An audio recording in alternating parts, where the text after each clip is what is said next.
Hello दोस्तों, स्वागत है आप सभी का स्टडी पॉइंट्स में। तो दोस्तों, आज की इस वीडियो में हम साइंस का महत्वपूर्ण टॉपिक मानव शरीर से रिलेटेड महत्वपूर्ण क्वेश्चन को हम इस वीडियो में डिस्कस करने वाले हैं। तो चलिए वीडियो को स्टार्ट करते हैं हम। तो हमारा पहला क्वेश्चन है, विटामिन शब्द किसने प्रतिपादित किया था? तो दोस्तों, विटामिन शब्द फंक ने प्रतिपादित किया था, यानी कि ऑप्शन सी हमारा राइट आंसर हो जाएगा, फंक।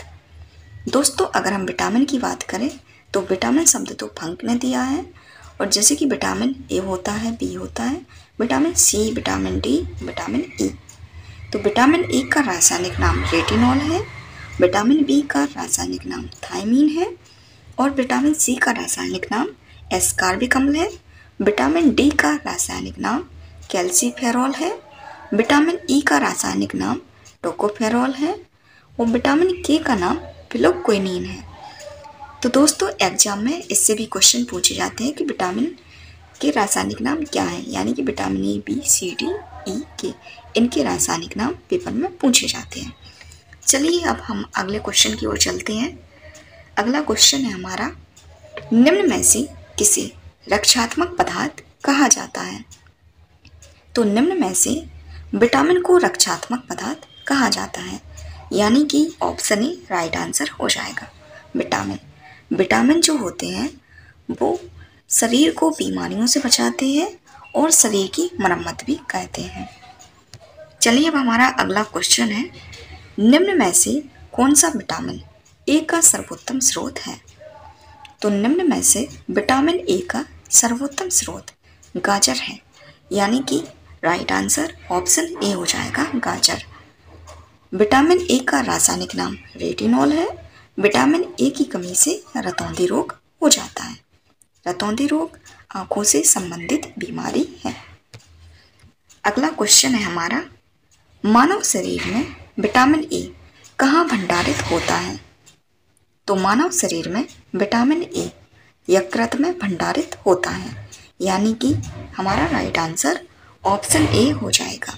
चलिए अब हमारा अगला क्वेश्चन है, विटामिन ए की कमी से कौन सा रोग फैलता है?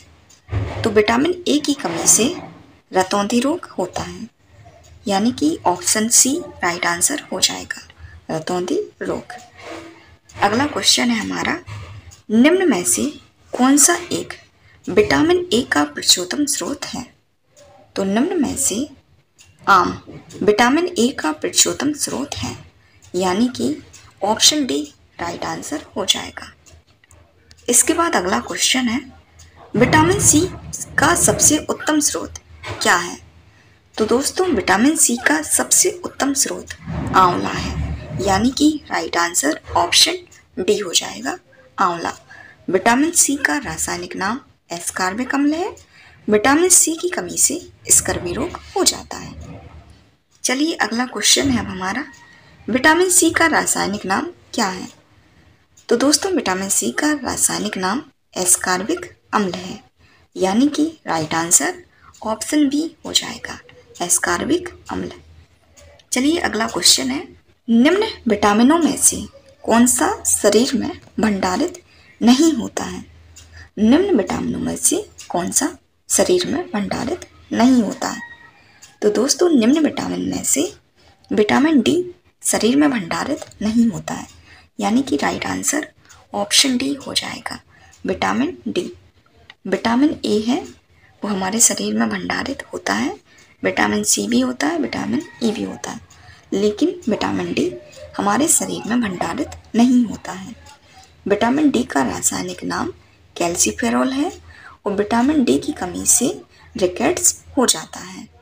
चलिए अब हमारा अगला क्वेश्चन है, कौन सा विटामिन प्रतिरक्षा प्रदान करता है? यानी राइट आंसर ऑप्शन ए हो जाएगा। इसके बाद अगला क्वेश्चन है, निम्न में से कौन सा विटामिन जल में घुलनशील होता है? तो दोस्तों, निम्न में से विटामिन सी जल में घुलनशील होता है। दोस्तों, विटामिन ए, विटामिन डी और विटामिन ई ये सभी वसा में घुलनशील होते हैं, लेकिन बी और सी विटामिन जो है वो जल में घुलनशील होते हैं। चलिए हमारा अगला क्वेश्चन है, मछलियों के यकृत के तेल में किसकी प्रचुरता होती है? तो दोस्तों मछलियों के यकृत के तेल में विटामिन डी की प्रचुरता होती है, यानी राइट आंसर ऑप्शन सी हो जाएगा, विटामिन डी। इसके बाद हमारा अगला क्वेश्चन है, विटामिन ई का रासायनिक नाम क्या है? यानी राइट आंसर ऑप्शन डी हो जाएगा, टोकोफेरोल। चलिए अब हमारा अगला क्वेश्चन है, मानव शरीर में रक्त का थक्का किस विटामिन से बनता है? तो मानव शरीर में रक्त का थक्का विटामिन के से बनता है, यानी राइट आंसर ऑप्शन ए हो जाएगा, विटामिन के। दोस्तों विटामिन के का रासायनिक नाम फिलोक्वानिन है और विटामिन के की कमी से रक्त का थक्का नहीं जमता है। चलिए अब हमारा अगला क्वेश्चन है, दांतों में निम्न में से क्या होता है? तो दांतों में निम्न में से कैल्शियम होता है, तो राइट आंसर ऑप्शन बी हो जाएगा, कैल्शियम। इसके बाद हमारा अगला क्वेश्चन है, हृदय की धड़कन को नियंत्रित करने के लिए निम्न में से कौन सा खनिज आवश्यक है? तो हृदय की धड़कन को नियंत्रित करने के लिए निम्न में से पोटेशियम खनिज आवश्यक है, यानी राइट आंसर ऑप्शन सी हो जाएगा, पोटेशियम। इसके बाद अगला क्वेश्चन है, निम्न में से क्या आयोडीन का सर्वोत्तम स्रोत है? तो निम्न में से आयोडीन का सर्वोत्तम स्रोत शैवाल है, यानी राइट आंसर ऑप्शन ए हो जाएगा, शैवाल। चलिए अब हमारा अगला क्वेश्चन है, पालक के पत्तों में किसकी मात्रा सबसे अधिक होती है? तो दोस्तों पालक के पत्तों में आयरन की मात्रा सबसे अधिक होती है, यानी राइट आंसर ऑप्शन बी हो जाएगा, आयरन। इसके बाद अगला क्वेश्चन है, मनुष्य लोहा किससे प्राप्त करता है? तो मनुष्य लोहा पालक से प्राप्त करता है, यानी राइट आंसर ऑप्शन बी हो जाएगा, पालक। इसके बाद अगला क्वेश्चन है, किसमें भरपूर लौह तत्व पाया जाता है? तो दोस्तों हरी सब्जियों में भरपूर लौह तत्व पाया जाता है, यानी ऑप्शन सी राइट आंसर हो जाएगा। चलिए अब अगला क्वेश्चन है हमारा, निम्न में से किसकी कमी से एनीमिया रोग हो जाता है? तो निम्न में से लोहे की कमी से एनीमिया रोग हो जाता है, यानी ऑप्शन सी राइट आंसर हो जाएगा। इसके बाद अगला क्वेश्चन है, गोल्डन चावल किसका पुरुषोत्तम स्रोत है? दोस्तों ये एग्जाम में क्वेश्चन काफ़ी बार रिपीट हो चुका है, तो आप इस क्वेश्चन को अच्छे से याद रखिए। विटामिन ए का पुरुषोत्तम स्रोत है, यानी vitamin A, option A right answer हो जाएगा। इसके बाद अगला क्वेश्चन है, स्कर्वी रोग किसकी कमी से होता है? तो दोस्तों स्कर्वी रोग विटामिन सी की कमी से होता है, यानी ऑप्शन डी राइट आंसर हो जाएगा, विटामिन सी। विटामिन सी का रासायनिक नाम एस्कॉर्बिक अम्ल है। अगला क्वेश्चन है, निम्न में से किसकी कमी से रिकेट्स होता है? तो दोस्तों विटामिन डी की कमी से रिकेट्स होता है, यानी ऑप्शन डी राइट आंसर हो जाएगा। विटामिन डी का रासायनिक नाम कैल्सीफेरॉल है। अगला क्वेश्चन है हमारा, किस तत्व की कमी के कारण घेंघा रोग हो जाता है? तो दोस्तों आयोडीन की कमी के कारण घेंघा रोग हो जाता है। अगला क्वेश्चन है हमारा, प्रोटीन का पाचन कहाँ से प्रारंभ होता है? तो प्रोटीन का पाचन उदर से प्रारंभ होता है, यानी ऑप्शन डी राइट आंसर हो जाएगा। अगला क्वेश्चन है हमारा, पेप्सिन क्या है? पेप्सिन एंजाइम है, यानी राइट आंसर ऑप्शन ए हो जाएगा, एंजाइम। अगला क्वेश्चन है हमारा, पाचन क्रिया में प्रोटीन निम्नलिखित में से किस पदार्थ में बदल जाता है? तो दोस्तों पाचन क्रिया में प्रोटीन अमीनो अम्ल में बदल जाता है, यानी ऑप्शन सी राइट आंसर हो जाएगा। इसके बाद अगला क्वेश्चन है, पित्त किसके द्वारा पैदा किया जाता है? तो दोस्तों पित्त यकृत के द्वारा पैदा किया जाता है, यानी राइट आंसर ऑप्शन ए हो जाएगा, यकृत।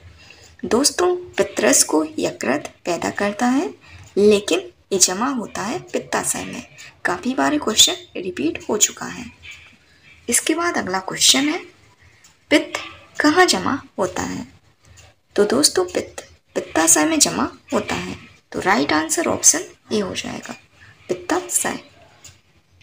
इसके बाद अगला क्वेश्चन है, सर्वप्रथम रक्त परिसंचरण तंत्र का अध्ययन किसने किया था? तो सर्वप्रथम रक्त परिसंचरण तंत्र का अध्ययन हार्वे ने किया था, यानी राइट आंसर ऑप्शन डी हो जाएगा, हार्वे।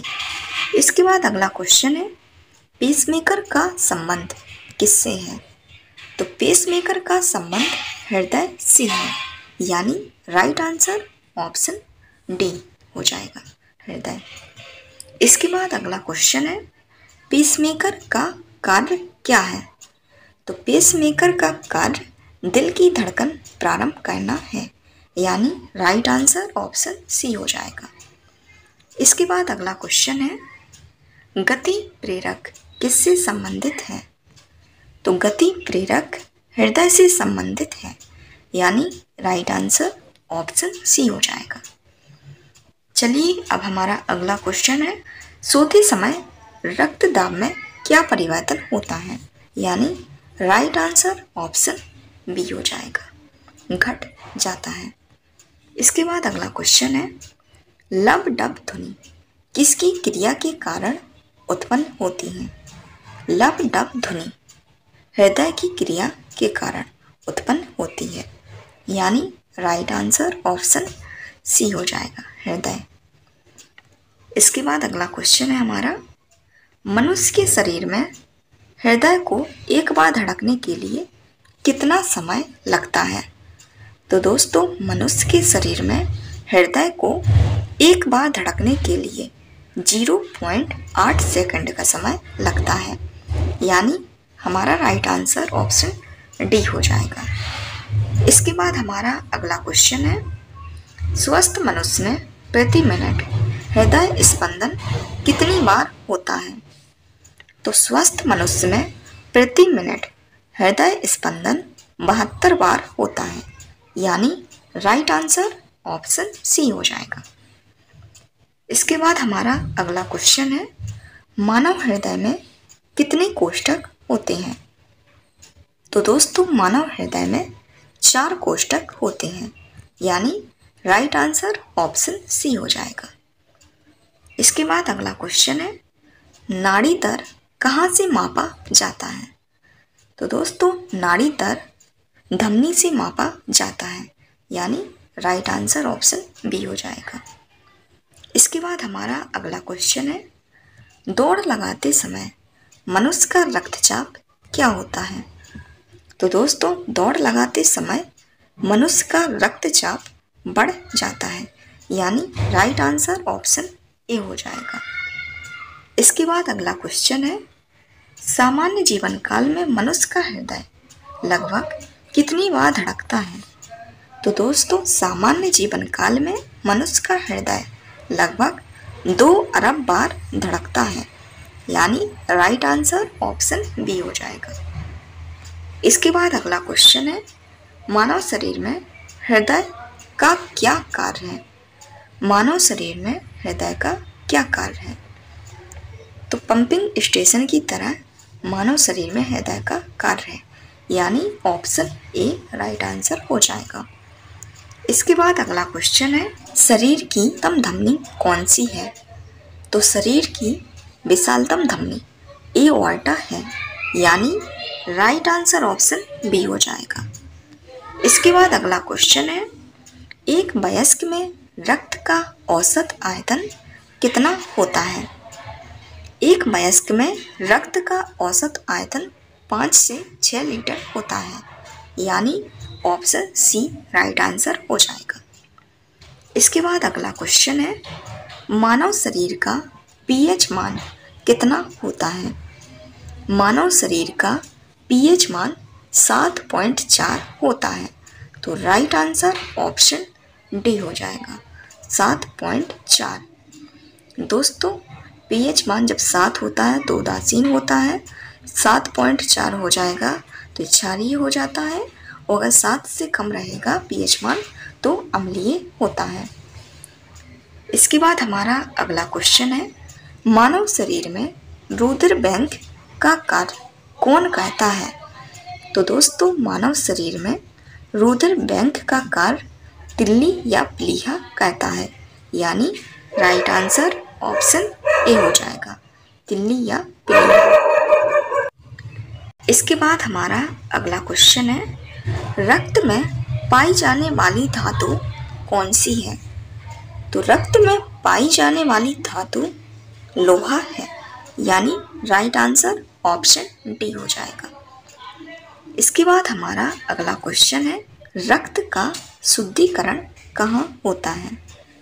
रक्त का शुद्धिकरण फेफड़े में भी होता है, यकृत में भी होता है और किडनी में भी होता है, यानी राइट आंसर ऑप्शन डी हो जाएगा। इन सभी में रक्त का शुद्धिकरण होता है। अगला क्वेश्चन है हमारा, मानव शरीर में खून के शुद्धिकरण की प्रक्रिया को क्या कहते हैं? तो मानव शरीर में खून के शुद्धिकरण की प्रक्रिया को डायलिसिस कहते हैं, यानी राइट आंसर ऑप्शन ए हो जाएगा। इसके बाद अगला क्वेश्चन है, रक्त में लाल रंग किसके कारण होता है? तो रक्त का लाल रंग हीमोग्लोबिन के कारण होता है, यानी राइट आंसर ऑप्शन बी हो जाएगा। इसके बाद अगला क्वेश्चन है, हीमोग्लोबिन में क्या होता है? तो हीमोग्लोबिन में लोहा होता है, यानी राइट आंसर ऑप्शन बी हो जाएगा।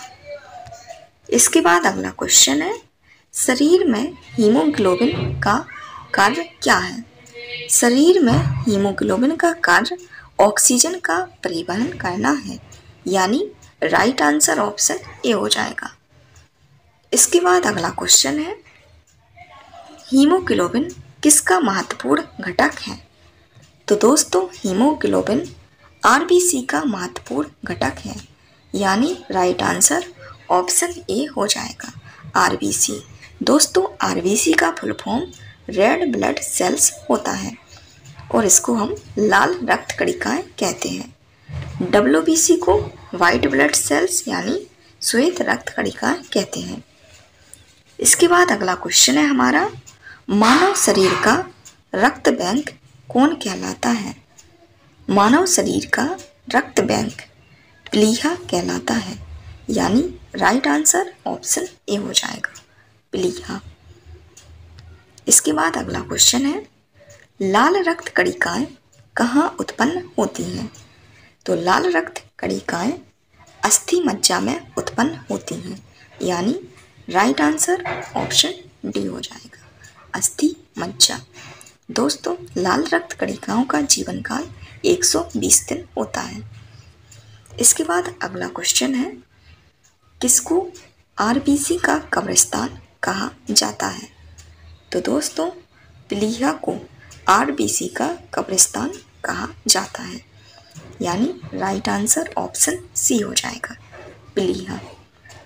इसके बाद अगला क्वेश्चन है, मनुष्य की लाल रक्त कोशिकाओं का जीवन काल कितना होता है?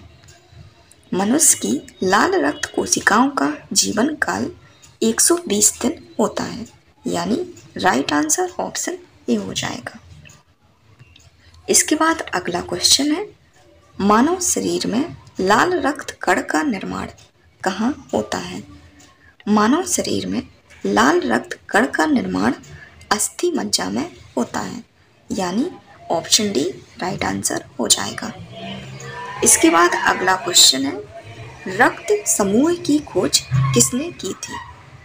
तो दोस्तों रक्त समूह की खोज लैंडस्टीनर ने की थी, यानी ऑप्शन ए राइट आंसर हो जाएगा। तो दोस्तों हमने इस वीडियो में साइंस के 60 क्वेश्चन को इस वीडियो में डिस्कस किया है। आई होप दोस्तों आपको वीडियो पसंद आई होगी। दोस्तों वीडियो पसंद आई हो तो वीडियो को लाइक कर दीजिए, और दोस्तों अभी तक आपने चैनल को सब्सक्राइब नहीं किया है तो चैनल को भी सब्सक्राइब कर लीजिए। दोस्तों आपके किसी भी एग्ज़ाम को लेकर कोई भी क्वेश्चन या कोई भी डाउट हो तो आप कमेंट बॉक्स में पूछ सकते हो, हम आपके क्वेश्चन का रिप्लाई ज़रूर देंगे।